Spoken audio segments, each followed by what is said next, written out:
Good morning, good afternoon, good evening, wherever you might be joining in. Happy Fibro Friday, but on a Sunday. Now, I just started this segment after doing a bunch of lives and not getting much in return, meaning views. So, what I'm addressing today is something that I've noticed that's quite common amongst people with fibromyalgia. Now, many might disagree with me, and that's okay.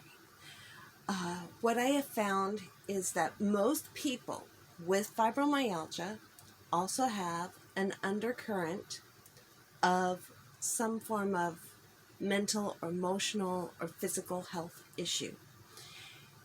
And I know I'm going to get a lot of jabs, but it's really realistically true, because our bodies respond to health issues. And those with fibromyalgia, that's the response to the health issues. Now, these health issues can be internal.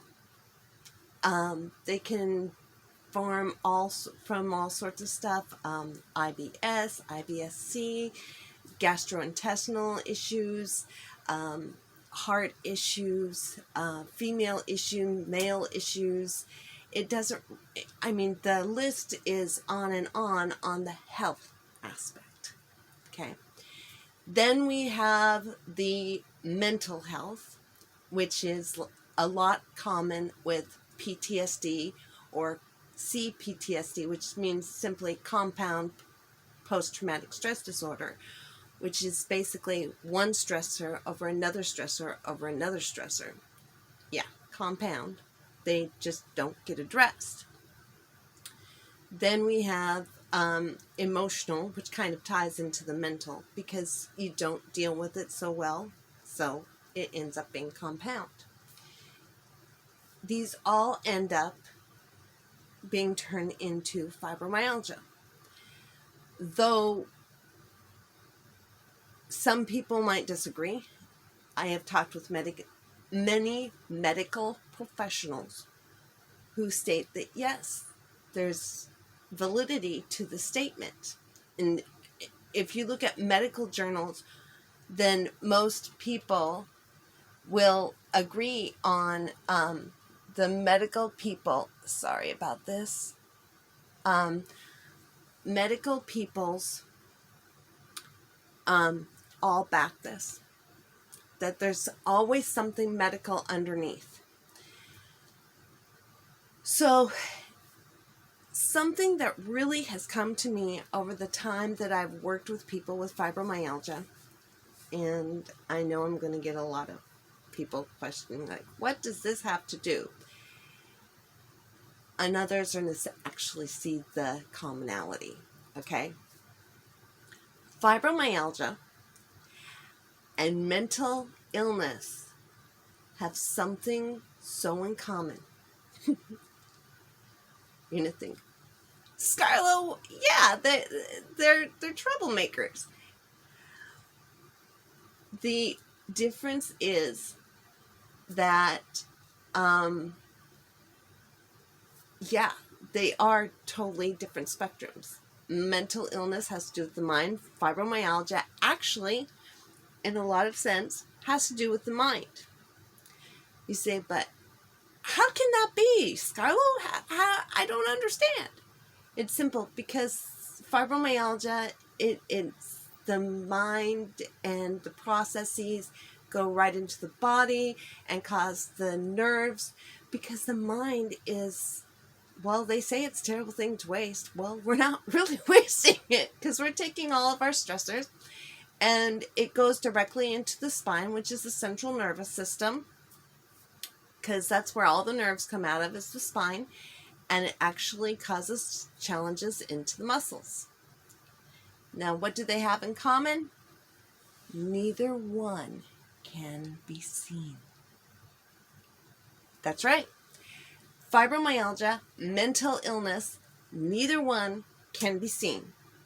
I mean, mental illness can come out in different ways, like uncleanliness and lack of being able to function in day-to-day society and so on. Yes, I will give that part. But in general, mental illness, unless diagnosed by a doctor, cannot be seen. And I'm here to tell you that mental illness can also be misdiagnosed. Ha ha! Caveat here. So can fibromyalgia syndrome. Yes, fibromyalgia syndrome can be misdiagnosed as several different options. Okay, I don't even want to get into some of the basics. RA, rheumatoid arthritis, Parkinson's, those are just a couple of them. MS. Now, there is a challenge in this one because a high percentage of people with fibromyalgia are later diagnosed with MS. Also, many people with MS later are diagnosed with fibromyalgia because that's how close they crisscross. Now, there's some basic similarities of MS and fibromyalgia. Basic similarities. But then MS goes into a total new realm, whereas fibromyalgia just stays in the fibers, the nerves, and the muscles. MS can actually be found by actions and activities. Basic things. I've actually watched some movies that have really depicted MS. Being unable to hold firm, you start to shake and tremble. Now, fibromyalgia, you can shake and tremble too. The difference is that fibromyalgia, you can eventually get control. MS, you can't. Because the MS is actually taking away the outer sheath of the protection of the nerves. So, misdiagnoses. Now, the nice thing with fibromyalgia is that you can take out those other diagnoses like RA, MS, and Parkinson's. All of those can be diagnosed with other forms of diagnoses, whereas fibromyalgia can't. Mental health issues can be diagnosed, but they have to be gone through regular discussions with a doctor. I personally have been misdiagnosed with mental health issues back 20 years, no, longer than 20 years ago now that I think about it, more like 30, 40 years ago. Anyhow, it was a long time ago. I was misdiagnosed, but something that my therapist gave to me, I found is also true to fibromyalgia. Because when you get those active nerves going and going, okay, so is it the cause of this shakeup? Is it environmental, basically the external parts, where things are action taking place in front of you and you're taking it in? Those are environmental when you take them in. Now, the catch is, with fibromyalgia, if you take it in and you don't release it right away, it can actually cause problems with the nerves and with the muscles. But if you let it go and let God, right? Well, sometimes easier said than done. But when it's internal, when you've internalized it, it actually affects you so much more. And that's what was happening with me back in the day. And I've noticed it now, these decades later, I'm actually being able to look at it from an adult perspective and see the difference between the environmental and the internal, the chemical. I've actually gone back to my doctors and I've clarified. I know that these cannot be medicated because it's environmental. If it was internal, it could. So how do we adjust this? Same with fibromyalgia. How do we adjust this? How do we look at our situations?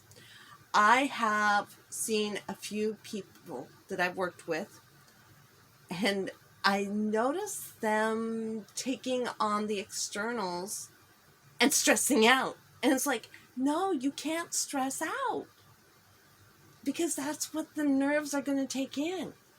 You have to let it go. Give it up. And know that it's going to be okay. So, both of these are classified as disability, fibromyalgia and mental illness.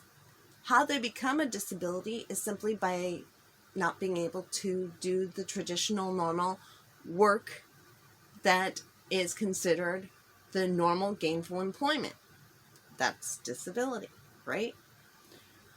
Now, I challenge you to find the ability you have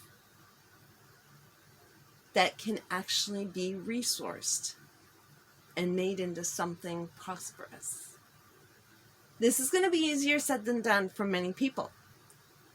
Find the ability within the disabilities, the ability that you have to make it work for you. Something I remember as a child, my mother would always tell me, here it is, make it work. She told me later that when she said, here it is, she knew in her own mind she could make what she gave to us work.